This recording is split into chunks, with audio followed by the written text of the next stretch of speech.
Hello, my lovelies. Welcome to Aries season. So let's see what's going on for you guys. Sun, Moon, Rising, and Venus for the sign of Aries starts from today, which is March 20th, the first day of spring, the spring equinox, until April 19th is the last day of Aries. So let's see what's going on. What are some themes during your season?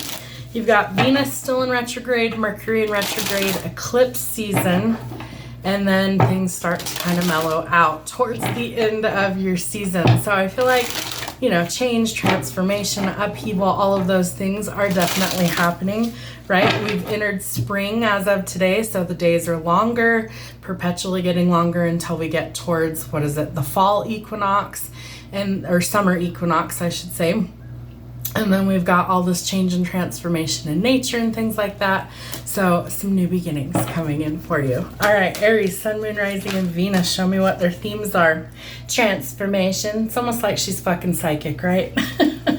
So there's some sort of change in your emotional life. This could be a change in a relationship. This could be changes internally that you're feeling that are amplified going outward, but some sort of transformation or metamorphosis.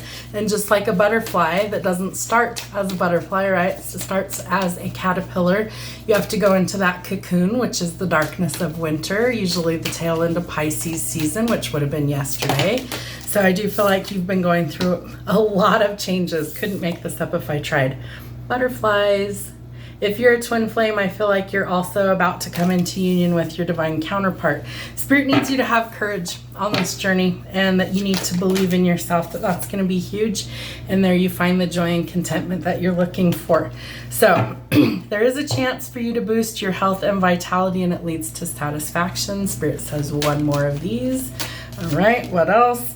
And you need to get reorganized in this season. So there's something that maybe either you need to let go of, like let go, leave behind, and something that maybe you need to change and do. So choose duties and responsibilities carefully. All right, from the dragons, what does Aries need to see during Aries season? Ooh, you got to face your shadows, right? That takes courage. So facing your fears, doing some shadow work, honoring the parts of you that have kept you well and alive to get you to this part, right? So your shadow is really kind of helping to protect you. Think of it as like a bodyguard, for lack of a better word, okay? And so think of this bodyguard has had to step up to the plate and be there to protect your inner child, the safety that's needed to propel you forward and to challenge the demons that you face, right? So you've got to face those fears, but you also need to honor the shadow aspect of yourself and bring it into the light so you can integrate. I also feel like you're facing some sort of decision. Maybe it's about the transformation, maybe it's something else.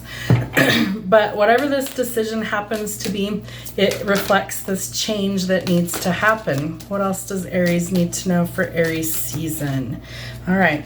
Know that there is hope, that things can improve, things can change for the better, and I feel like it all kind of hinges on a decision. So in the silence, we grow, right? And I feel like they're giving me this analogy. So the teacher is always quiet during a test, right? So if you've learned the lesson, you should be able to complete the test. Not necessarily easily, sometimes it is, but sometimes it's a challenge. So in the silence, you're growing. Know that time isn't running out. It might be of the essence in some cases, but it's never running out. You're always where you're supposed to be at any given time. And if you feel like you are stuck someplace, know that you can always change course or direction. All right, let's get some tarot. Let's see what's happening for Aries, Sun, Moon, Rising, and Venus. What do they need to see going forward? Apologies, I still sound terrible. I am starting to feel better. I've had quite the cold, some asthma flare-ups, strep throat, a virus on top of it. It's been very unpleasant. So we're on the mend, we're getting there. Just not quite at 100% yet.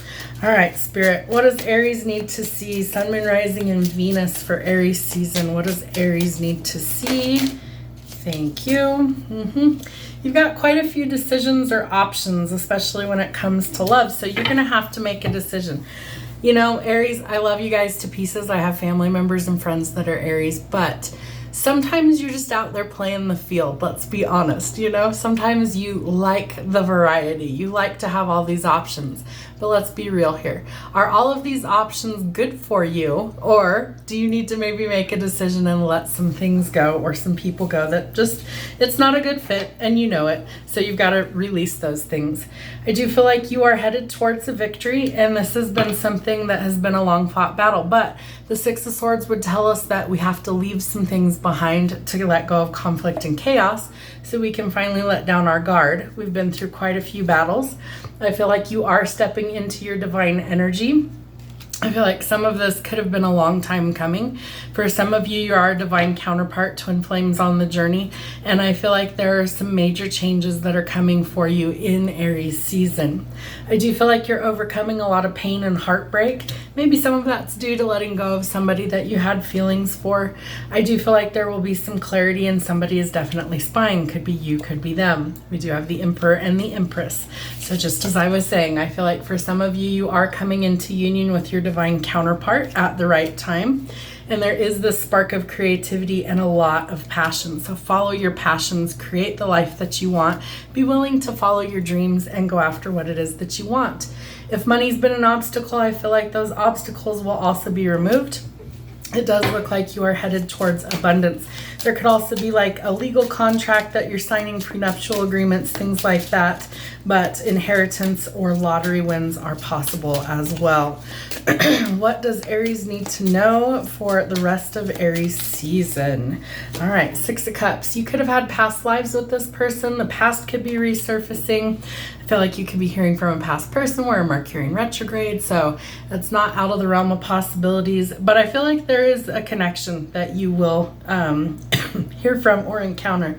Queen of Swords tells us that something has to be removed, right? We've got to be scrupulous. We've got to be diligent. We've got to sometimes be a little cold and cut off what doesn't serve our highest good. Know that it takes teamwork to make the dream work for things to be successful. All right.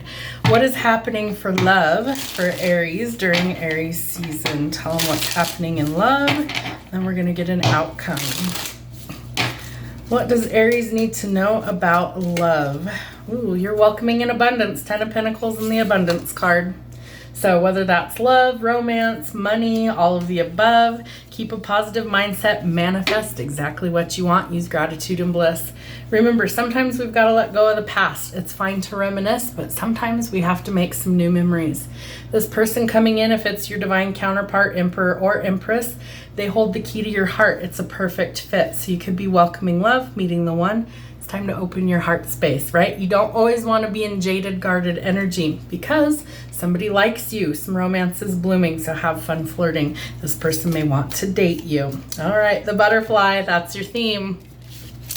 We have butterfly, butterfly, and butterfly. Okay, you're going through a major evolution here. And so I feel like you need to be patient with yourself.